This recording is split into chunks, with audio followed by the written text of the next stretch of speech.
Bonjour, j'espère que vous allez bien. Alors ce podcast, c'est l'histoire d'une ratée, d'une erreur.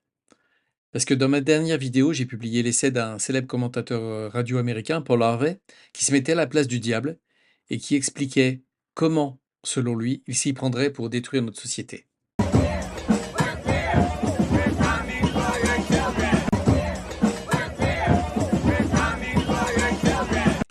Et à la fin du podcast, j'ai indiqué que c'était une traduction libre et que j'avais volontairement supprimé un passage qui me paraissait trop scabreux, trop sale pour le reprendre.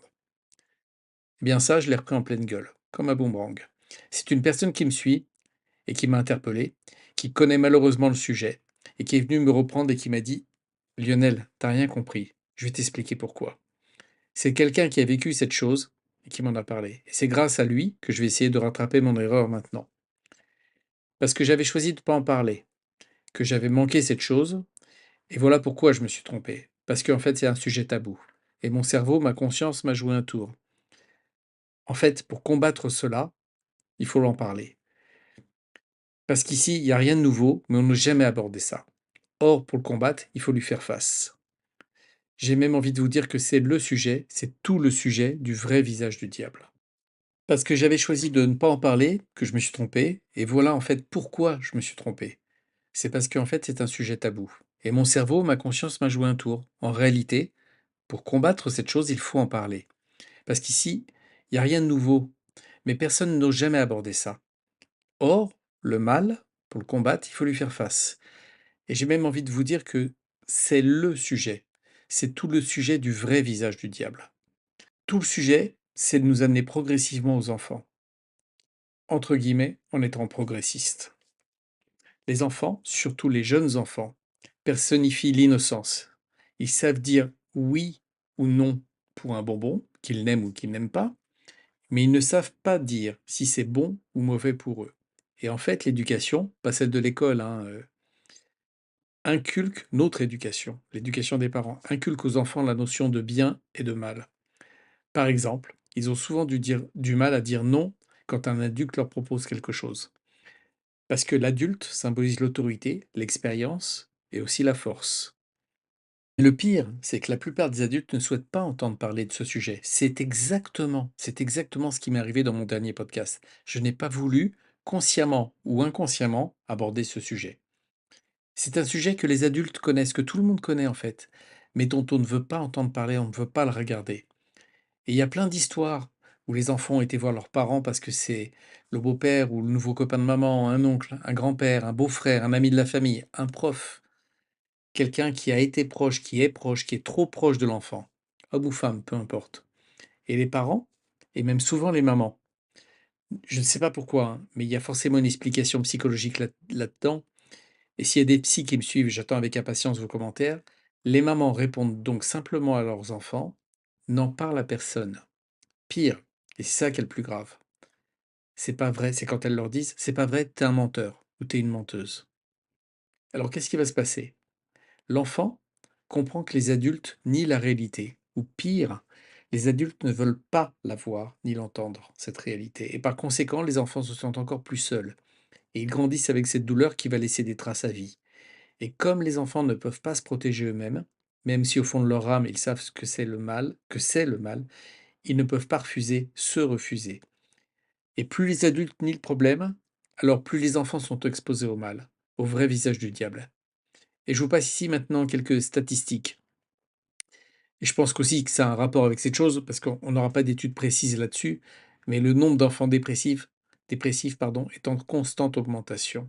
Je ne suis pas chercheur, je ne suis pas médecin, et donc c'est certain qu'il y a des sources plus exactes que celles que je vous montre, que je trouve sur Internet.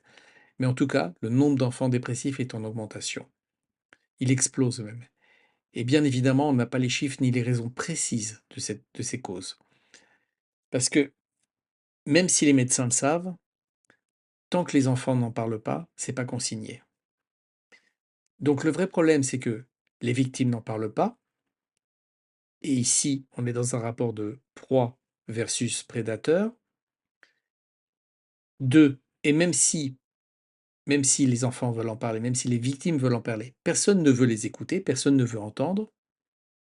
Et le point numéro 3, c'est que l'idéologie actuelle va dans ce sens, hein. On l'a tous vu lors de la cérémonie d'ouverture des Jeux olympiques, où une enfant était sur la table avec ces gens-là. C'est quelque chose qui gagne du terrain, qui s'affiche. Et hop, on a même droit de la promotion. Will convert your children. Someone's gotta teach them not to hate. We're coming for them. We're coming for your children.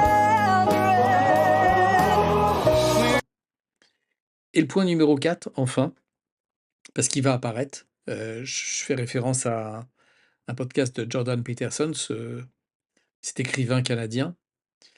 L'intelligence artificielle, l'IA, qui va forcément participer à cette merde. Je suis sûr que ça existe déjà, mais je vais pas aller vérifier. C'est aux adultes de protéger les enfants. Aux adultes en premier lieu. Et si les adultes détournent le regard, alors le mal grandit. C'est une réalité à affronter et il faut se battre contre ça. Comment? Comment combattre ça? Déjà, en favorisant le dialogue et l'éducation des enfants, de nos enfants. Comment ça s'est passé à l'école? Ben, ça suffit pas. Ça suffit. Gardiennage et encore. Cette réalité, il faut l'aborder avec vos enfants, leur parler beaucoup et les prévenir du danger.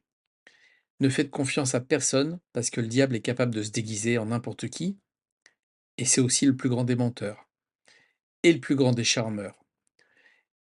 Pour vous, les parents, ce sont souvent des gens proches parce que le mal profite de nos faiblesses, de notre silence. Et ça touche tout le monde. C'est une chose qui a toujours existé, quelle que soit la culture, la religion ou la région du monde.